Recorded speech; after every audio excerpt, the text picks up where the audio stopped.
Hi friends, இன்றைக்கி என்ன topic பார்க்க போகிறோன்னா தமிழ் மகளிரின் சிறப்பு. அது ஃபர்ஸ்ட் வேலுநாச்சியார். ஆங்கிலேயரை எதிர்த்து ஆயுதமேந்தி போராடிய முதல் பெண்மணி வேலுநாச்சியார். ராமநாதபுரத்தை ஆண்ட மன்னர் செல்லமுத்து சேதுபதி சக்கந்தி முத்தாத்தா தனியாருக்கு 1730 ஜனவரி 3ஆம் நாள் பிறப்பாங்க. ஒரே பெண் மகவாக தோன்றியவர் வேலுநாச்சியார். இவர் பெற்றோரால் ஆண் வாரிசை போன்றே வளர்க்கப்பட்டார். ஆயுத பயிற்சி முதல் அனைத்தையும் கற்றுத் தேர்ந்தவர். சிவகங்கை மன்னர் முத்துவடுகநாதர் வேலுநாச்சியாரை மணந்து கொண்டார்.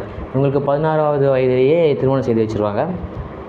ஆங்கிலேயர் 1722ஆம் ஆண்டு சிவகங்கை சீமையின் மீது படையெடுத்தனர். இதுதான் காளையார் கோவில் போர்னு சொல்லுவாங்க.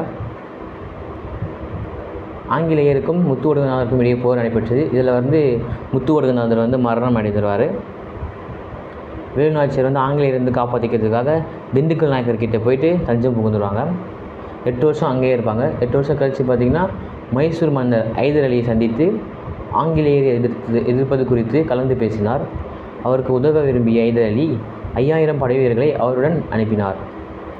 மருது சகோதரர்களுடன் வீரர் படைக்கு தலைமையேற்று சென்ற வேலுநாச்சியார் ஆங்கிலேயரை எதிர்த்து போரிட்டார். மருது சகோதரர்கள் தான் முத்துவடுகநாதரோட படை தளபதிகள். கணவரை கொன்றவர்களை வென்று 1780ஆம் ஆண்டில் சிவகங்கை மீட்கிறாங்க வேலுநாச்சியார்.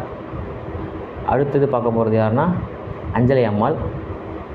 இவர் 1890ஆம் ஆண்டு கடலூரில் உள்ள முதுநகரில் எளிமையான குடும்பத்தில் பிறந்து வளர்ந்தவர். 1921ஆம் ஆண்டு காந்தியடிகள் ஒத்துழையாமை இயக்கத்தை தொடங்கிய போதே அஞ்சலை அம்மாளும் தமது பொது வாழ்க்கையை தொடங்கினார். அஞ்சலை அம்மாள் நீலன் சிலையை அகற்றும் போராட்டம். நீலன் சிலை அகற்றும் போராட்டம் பார்த்திங்கன்னா ஜேம்ஸ் நீல் அப்படின்னு ஒருத்தர் இருப்பார். அவர் யாருன்னா 1857ஆம் பெரும் புரட்சியில் பார்த்திங்கன்னா இந்தியர்களுக்கு எதிராக ரொம்ப கடுமையாக நடந்திருப்பார். அதனால் இந்தியர் ஒருவரால் இவர் சுடப்பட்டிருப்பார். இவருக்காக பார்த்திங்கன்னா சென்னை மவுண்ட் ரோட்டில் ஒரு சிலை வச்சுருப்பாங்க.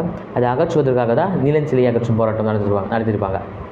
உப்பு காய்ச்சும் போராட்டம், மறியல் போராட்டம், தனியார் அற போராட்டம், வெள்ளையனே வெளியேறு இயக்கம் ஆகிய அனைத்து போராட்டங்களிலும் கலந்து கொண்டு பல ஆண்டு சிறையில் வாடினார். மேலும் கடலூர், திருச்சி, வேலூர், பெல்லாரி ஆகிய சிறைகளில் இருந்துள்ளார். வேலூர் சிறையில் இருந்தபோது கருவுற்ற நிலையில் இருந்த அவரை ஆங்கிலேய அரசு வெளியில் அனுப்பிவிட்டு மகப்பேற்றிற்கு பிறகு திரும்பியும் ஜெயிலில் போட்டுருவாங்க அவங்கள. அஞ்சலி அம்மாள் மிகச்சிறந்த பேச்சாளராக விளங்கினார். இவரது பேச்சை கேட்பதற்காகவே பலர் திரண்டு வந்தனர். நாடெங்கும் வெள்ளையனே வெளியேறு இயக்கம் நடைபெற்ற பொழுது சென்னை உட்பட்ட பல நகரங்களுக்கு சென்று தனது அனல்பறக்கும் பேச்சால் இயக்கத்தின் வளர்ச்சிக்கு உதவினார். குடும்ப சொத்துக்களையும் குடியிருந்த வீட்டையும் விற்று விடுதலை பாட்டிற்காக செலவு செய்தார். நீலன் சிலை அகற்றும் போராட்டத்தில் தம்முடைய 9 வயது மகளையும் ஈடுபடுத்தினார். நீலன் சிலை அகற்றும் போராட்டம் பார்த்திங்கன்னா 1927 1937 வரைக்கும் நடந்திருக்கும். 1937 மவுண்ட் ரோட்லேருந்து சென்னை அருங்காட்சியகத்துக்கு மாற்றிருப்பாங்க. காந்தியடிகள் சிறையில் இருப்பவர்களை பார்க்க வந்தபோது 9 வயதேயான அம்மா கண்ணு அஞ்சலி அம்மாளின் மகள் என்பதை அறிந்த காந்தியடிகள் மிகவும் மகிழ்வுற்று அச்சிறுமியை தன்னுடன் வார்தாவில் உள்ள ஆசிரமத்துக்கு அழைத்து சென்று லீலாவதி என பேர் வச்சிருப்பார் காந்தியடிகள். காந்தியடிகள் கடலூருக்கு வந்தபோது அவரை சந்திப்பதற்கு அஞ்சலி அம்மாளுக்கு ஆங்கிலேய அரசு தடை விதித்தது. ஆனால் அஞ்சலி அம்மாள் பர்தா வேடமடைந்து குதிரை வண்டியில் காந்தியடிகள் ஏற்று சென்றார். இதனால் காந்தியடிகள் என்ன பண்ணியிருப்பார்னா தென்னாட்டின் ஜான்சி ராணி என்று சொல்லியிருப்பார். அடுத்தது யாரை பார்க்க போகிறோன்னா அம்புஜத் அம்மாள். வசதியான குடும்பத்தில் 1899ஆம் ஆண்டு ஜனவரி திங்கள் 8ஆம் நாள் பிறக்கிறாங்க. வீட்டிலேயே தமிழ், ஆங்கிலம், இந்தி, சமஸ்கிருதம் என பல மொழிகளையும் திறம்பட பயின்றார். அன்னை கஸ்தூரிபாயின் எளிமையான தோற்றத்தில் ஈர்க்கப்பட்டு எளிமையாக வாழ்ந்தார். பட்டு பகட்டு ஆங்கில மோகம் அனைத்தையும் துறந்தார். பல்வேறு கட்டுப்பாடுகள் மிகுந்த குடும்பத்திலிருந்து தம்மை விடுவித்து கொண்டு நாட்டு விடுதலைக்காக பாடுபட்டார். வைமு கோதை நாயகி அம்மாள் ருக்குமணி லட்சுமிபதி முதலியவர்களோடு நட்பு கொண்டு பெண்ணடிமைக்கு எதிராக குரல் கொடுத்தார்.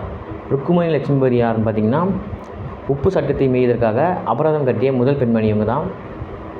மகாகவி பாரதியாரின் பாடல்களை பாடி விடுதலை உணர்வை ஊட்டினார். ஆங்கிலேய அரசுக்கு எதிராக செயல்பட்டார். அந்நிய துணிகள் விற்கும் கடைக்கு முன்பாக மறியல் போராட்டம் நிகழ்த்தியதனால் வேலூர் சிறையில் அடைக்கப்பட்டார். சிறையில் இருந்தபோதும் மனம் தளராது தான் கற்றுக்கொண்ட மொழிகளை பிறருக்கு கற்றுக் கொடுத்தார். காந்தியடிகளால் தத்தெடுக்கப்பட்ட மகள் என்று செல்லமாக அம்புஜத் அம்மாள் அழைக்கப்பட்டார். காந்தியடிகளால் தத்தெடுக்கப்பட்ட மகள் என்று சொல்கிறாங்க. தன் செல்வாக்கையே தந்தையின் செல்வாக்கையோ பயன்படுத்த விரும்பாமல் நேர்மையான பெண்மணியாக வாழ்ந்து காட்டினார். தந்தையின் பெயரோடு காந்தியடிகளின் பெயரையும் இணைத்து சீனிவாச காந்தி நிலையம் என்னும் தொண்டு நிறுவனத்தை அமைத்தார்.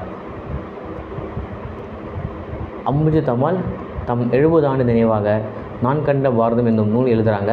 இந்த நூலுக்காக 1964ஆம் ஆண்டு தாமரை திரு விருது கொடுக்குறாங்க. தாமரை திரு விருதுனா பத்மஸ்ரீ விருது கொடுக்குறாங்க. தேங்க்யூ.